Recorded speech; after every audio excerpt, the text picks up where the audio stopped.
Hey, what's up guys? I installed the Hitchcock cams, the powertronic, and I've been playing around with the map for the last month or so.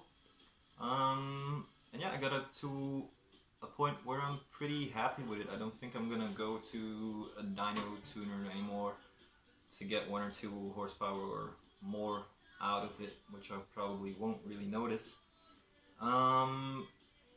So the cams, yeah. Where before the bike used to be like a turbo diesel, like all this grunt down low, well, torque down low, and nothing up top, just like and after that, after 4,000 RPM, it would just be begging for mercy because it's and vibrating and clearly not liking it. Now it's much better. Very linear. You just start off at 2,000 and it revs all the way up to 6, and it likes it, so it's not complaining anymore. Also, cruising at 130 with stock gears is now possible. It's not having any problems with that. So I think if you'd put in a bigger front sprocket, I think that's a 19 tooth, you easily cruise at 150 kilometers an hour easily. Now the most I've gotten out of it was 155 kilometers an hour, but you're pretty close to 6,000 RPM, and yeah, these things aren't really made to sustain those kind of RPMs. The map that I have for this, I'm going to sell probably. I'll do a little, I'll add a video to this. And I also did a little test drive, which I will add to the video. I don't think I'll be doing many more engine modifications because I'm pretty happy with it right now. The bike is much more pleasant. I heard of this trick that might be much cheaper than the Hitchcock cams because they don't really have more lift. It's all in the angle and duration. So I heard that if you like retard the inlet cam 1 tooth, that these singles respond pretty well to that, and there's no danger in doing that because you're actually making your valve open later than sooner, so you can't like risk hitting the piston. So if I'd known that, I think I'd try that first before buying the Hitchcock cams. But yeah, happy. Oh, the downside of these cams is that they whine, kind of like a reverse car gear.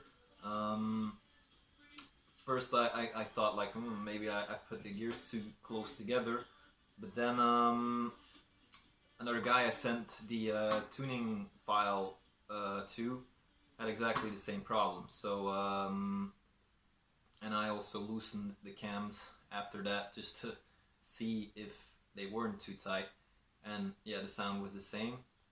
And after speaking to the other guy who also had the same problem, they just whine. Yeah, it's just a fact. These things kind of whine, and that guy also contacted Hitchcock, and they said yeah, it'll go away after a while. But I've been driving this for 600 kilometers, just about. So if it doesn't go away after 600 kilometers, I'm pretty sure it's here to stay. Not sure if you can hear it. Oh, maybe you can.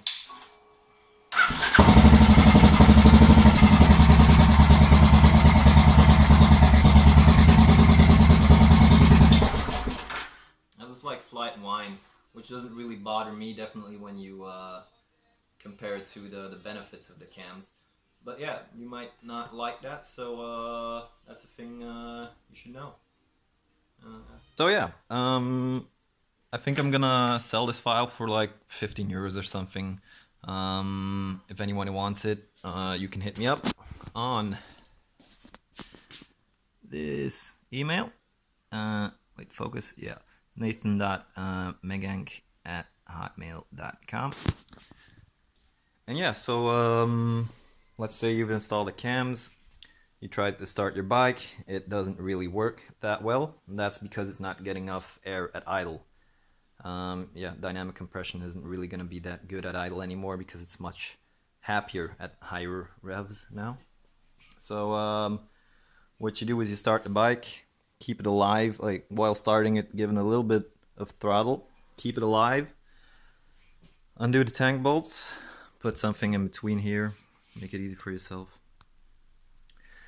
And then you're gonna, while you're keeping the bike alive, keeping it running with it, playing with the throttle, just adjust that bronze screw to the left until the bike runs properly at idle.